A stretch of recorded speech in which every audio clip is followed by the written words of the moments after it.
and action. Alright, thank you. I've always wanted to do that.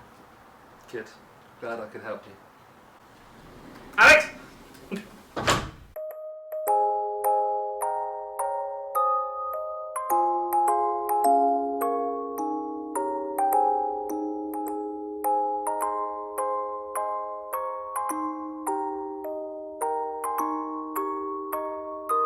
Viewers should be advised that today's episode will be informative and therefore not very funny.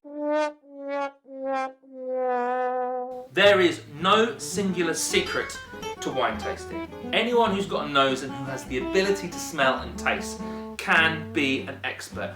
Why? Because practice makes perfect. Okay, step 1, get yourself a glass.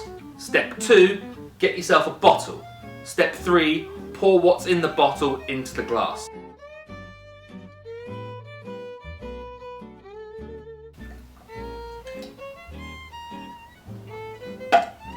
Ta-da! Okay, let's have a look at our wine. Now, I get it. It can be a little bit cringe looking at these ones. You know, you're not going to be doing that in your fucking local Wetherspoons, but you can get a lot from just looking at wine. Before you've even smelt it, before you've even tasted it, you can actually learn a lot about the wine. So there's 3 little steps I want you to take. First of all, just have a look at it like you normally would at eye level. Do not be doing this. If you see someone looking at their wine from beneath them, I want you to walk over to them, give them your sock, and tell them to fuck off and be a free elf somewhere. Look at your wine at eye level. Cool. What can I see? Well, it's a red wine, obviously. 2, it's quite a bright wine. Bright means it's probably young. Vibrancy of colour, yeah? It's a young wine. If it's coppery and brown, it's going to be an older wine, aged wine. Awesome. Next, we're going to go and give it one of these ones and have a look at it from this angle. The reason why you do that is because you want to measure the intensity of the colour all the way to the rim where it kind of hits the glass. What you're looking for is if it's solid colour all the way to the edge, then there's a good indication that that has been grown in a warm climate. If it sort of stops and you have a watery band, then that is an indication that it's been grown in a cool climate. Reason why that's important is because traditionally cool climate wines are from the old world. Warm climate wines are from the new world.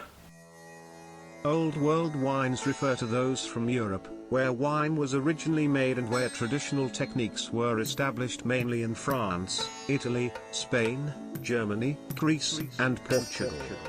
New World wine refers to basically everything else, including wines from America, Australia, Argentina, South Africa, and New Zealand.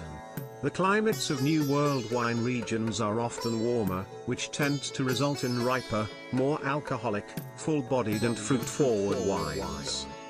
Old World regions are cooler and tend to be lighter-bodied, exhibiting more herb, earth, mineral and floral components. A good comparison is a Hollywood blockbuster versus an art house movie. One sells and one wins awards. There are places for both. So far we've got, it's a light red, so it's probably going to be a Pinot Noir if you're a gambling man. Second of all, it's quite vibrant, so we get an idea that it could be young. Thirdly, when we look at it this way, we can see that the juice follows all the way up pretty much to the tip, which we can indicate that it's going to be a New World wine. Then we're going to go and check out the legs. Now this is something you've probably heard a lot of. Legs is not directly associated with good quality wine. Legs is residual sugar just hanging on the glass. What it really means is that if you've got predominant legs on your wine, it's going to be high in alcohol. Why would you think it would be high in alcohol? Because the grapes were riper. Why is that? Because it was grown in a hot climate. Again, this is a really good indication of being a New World wine. If the wine just washes down again and there's no legs, then it's a cooler climate wine, yeah? See where I'm going? So we've not even smelt or tasted this wine yet, but we know that it's young, we know that it's been grown in a warm climate, and with that we can assume, being the mother of all fuck-ups, that it is a New World wine. Let's have a sniff. This is where I'm probably going to be called a heretic by everyone in the wine industry. I couldn't care less. If you're a sommelier or you work in the wine industry, just turn it off, don't worry about it, it's not for you. You stick your nose in it, Have a smell. Always inhale with your mouth open. You'll get more for it. So when you're swirling your glass, you're not doing that to look like a cock end. You're doing it to wake it up a little bit, because chances are it's just come from a bottle, it's been sit on a shelf and it's made its way to you, so you need to kind of awaken it a little bit. That is why people decanter their wines as well. You don't have to decanter Pinot Noir, you don't have to decanter white at all. But if it's a Merlot or a Cabernet Sauvignon or a Shiraz, I would 100% decanter it, because you want to open it up a little bit. The process of decantering it can be done in anything. I do mine in a fucking glass water jug because I'm from the ends. But you don't have to go and buy a big fancy fucking stupid looking thing.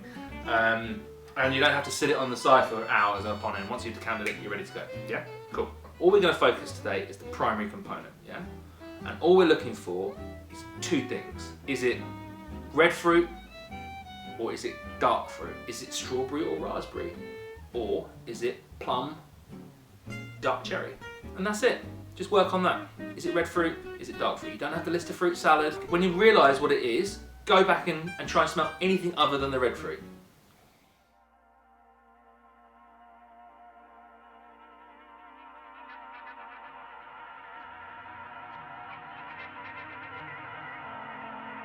Spend the next 7 days drinking red wine.